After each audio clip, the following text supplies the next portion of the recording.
He said, I came in naked, I will leave naked. Nothing is mine.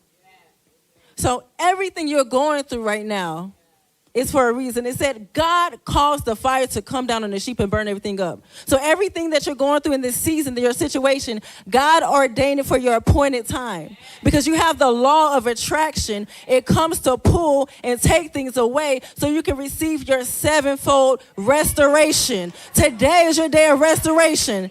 Somebody say restoration.